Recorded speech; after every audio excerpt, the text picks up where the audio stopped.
The entry of new individuals with new genetic characteristics or traits into the population. The surviving animals who have established a new population of aquatic animals in a new island are known as the founder species, and this is known as the founder effect. Q square is the percentage of homozygous recessive individuals in the population.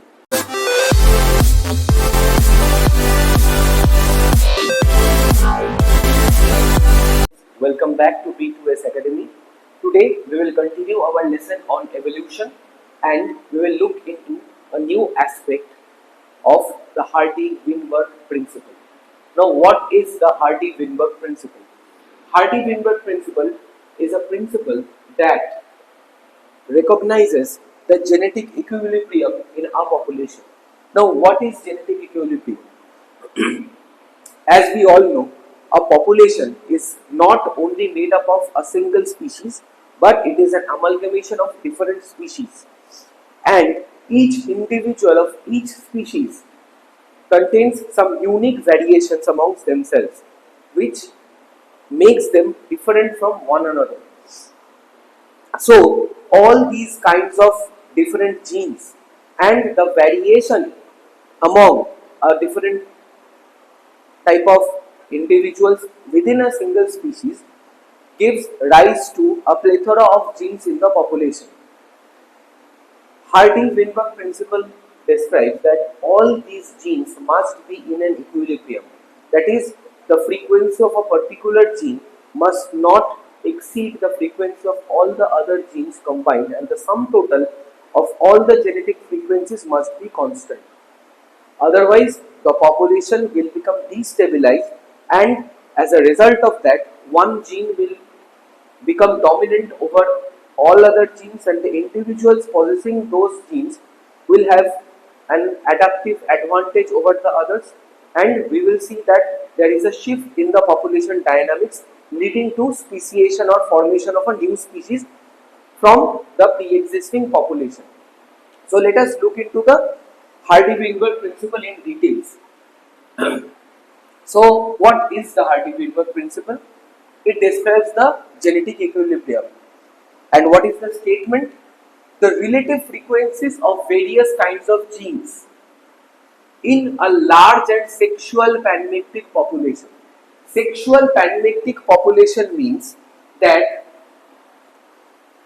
all the individuals in the population are capable of reproducing sexually, and they reproduce sexually only. There is no vegetative or asexual reproduction. And panmictic means there is random mating. That means one male will mate with different kinds of females, and one female will mate with different kinds of males. That is, there will be no mate preferences. Like in humans, we have a preference of with whom we want to create a family. But in case of a sexual panmictic population, there is no such choice. Everyone will interbreed with everyone, provided they are of the opposite gender. So, the relative frequencies of various kinds of genes in such a population will tend to remain constant from one generation to another generation, provided that there is no mutation, there is no natural selection, and no gene flow. Mutation, I have already discussed in the previous class. Natural selection. Why? Because, see, natural selection selects only a few variations from the large population and tends to create a new species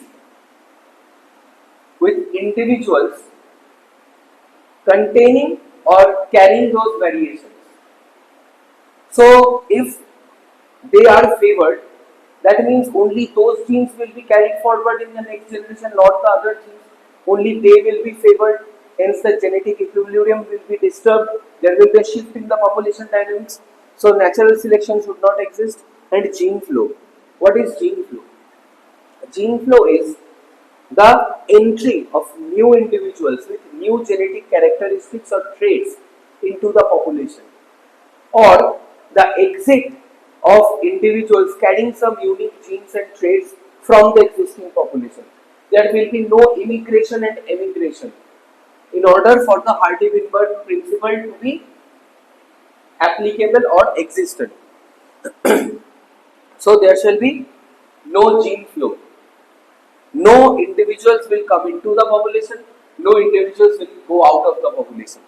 Only then the relative frequencies of all the genes in the population will remain constant. So what are the factors that determine the genetic equilibrium? One is the gene flow, which I have just discussed. Next is genetic drift. Now, what is genetic drift? Let us consider an example. Suppose you are walking on a road, and on the road there is a population of beetles, small insects. Beetles, you all know. One beetle is black colored. I should not say one beetle. Some beetle is black colored, some are red and some are green. The black, red and green belong to the same population. They belong to the same population.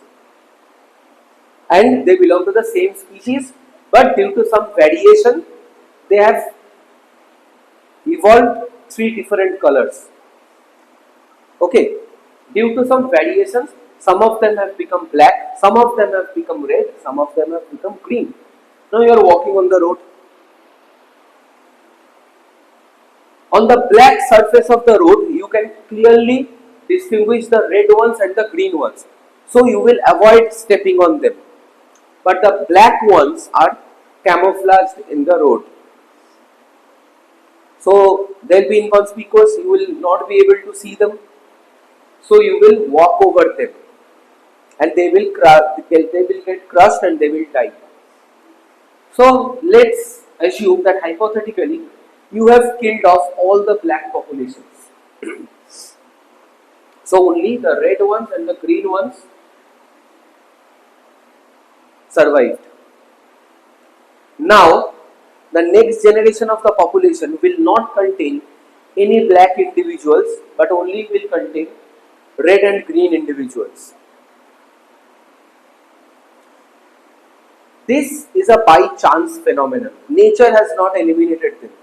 Due to some calamity, due to some accident, the black genes have become eliminated from the population.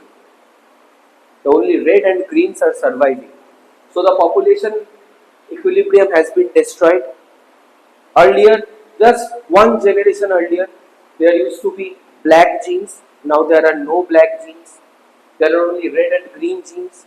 This is known as genetic drift. Change in the population dynamics or the genetic equilibrium of a population due to accident or chance factor. Genetic drift can also occur due to population bottleneck. Now what is population bottleneck? Suppose there is an island. Island contains mammals, reptiles, birds, etc. Some are terrestrial, some are aquatic, some are arboreal. Now a great tsunami appears, the island gets submerged. So only the aquatic ones will survive, but the terrestrial reptiles, the terrestrial birds, the arboreal reptiles, arboreal birds, mammals all will get wiped out. Only the aquatic birds, only the aquatic reptiles, only the aquatic mammals will survive. Now they will swim in the ocean and they will find a new island and colonize. But that new island will only be populated by the aquatic animals only. There will be no terrestrial, there will be no arboreal animals. So the population variation was this big, this wide, but now the population variation has been reduced to this. It has become narrow, just like the neck of a bottle. This is known as the population bottleneck. And the surviving animals who have established a new population of aquatic animals in a new island are known as the founder species, and this is known as the founder effect. So, genetic drift, population bottleneck and founder effect should not exist in order for the Hardy-weinberg principle and the genetic equilibrium to be constant, to be maintained. Next is mutation. I have already discussed. Sudden change in the genetic frequencies or the genetic constituents of an organism. Genetic recombination. Now, what is genetic recombination? Genetic recombination is intermixing of two different kinds of genes in an individual. An example of genetic recombination is hybridization. There should be no hybridization in order for the Hardy-weinberg principle to be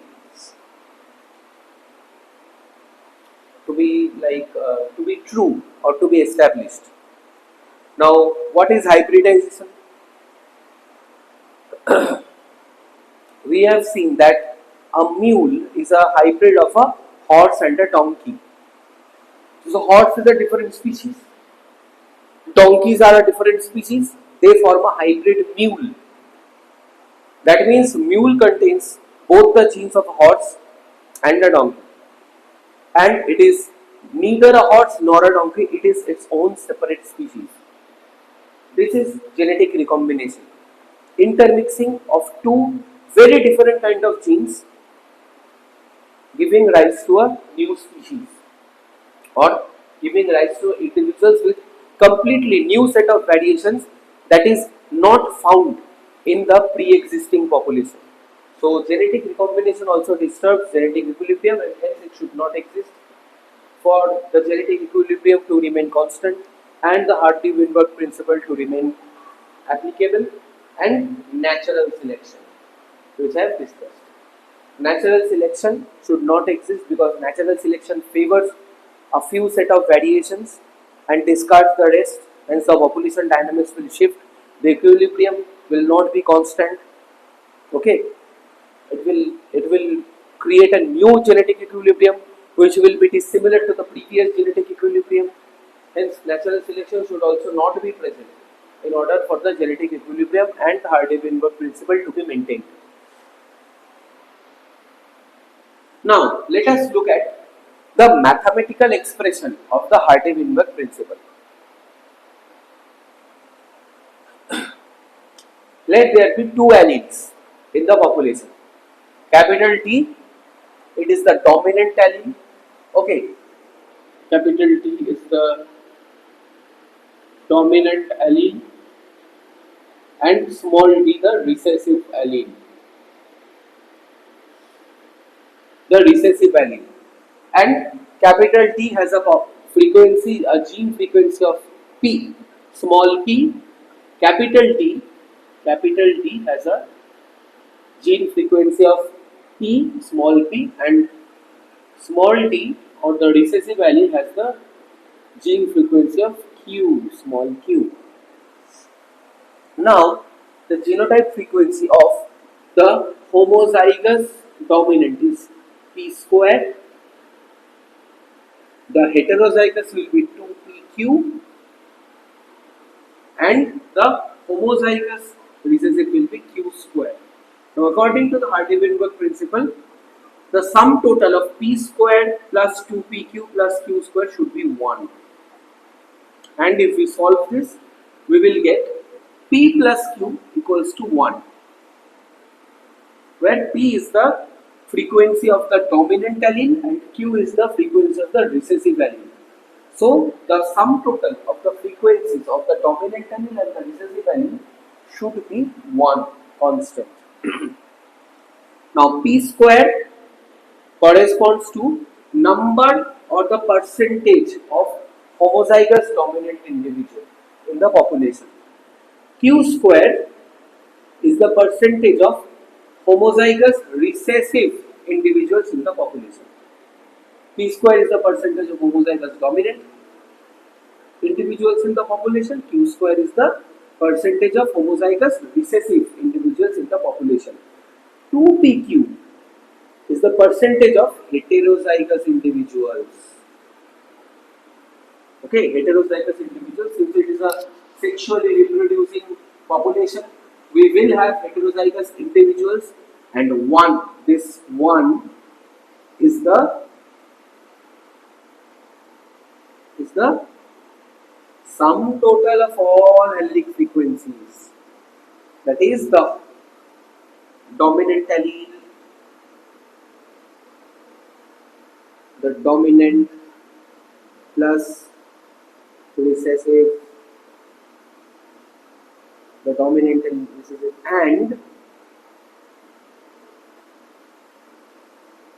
and the homozygous dominant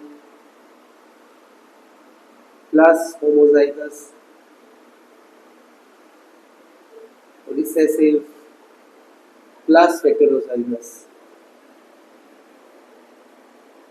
All kinds of gene frequencies present in the population, if we sum up them, if they are in the Hardy-weinberg equilibrium, they will have a value of 1. Their sum total will have a value of 1. If they are in genetic equilibrium, if they satisfy Hardy-weinberg principle. And if all these factors are absent, then only the sum total of all allelic frequencies will be 1. Otherwise, it will be either greater than 1 or lesser than 1. So this is all we need to know about the Hardy-weinberg principle.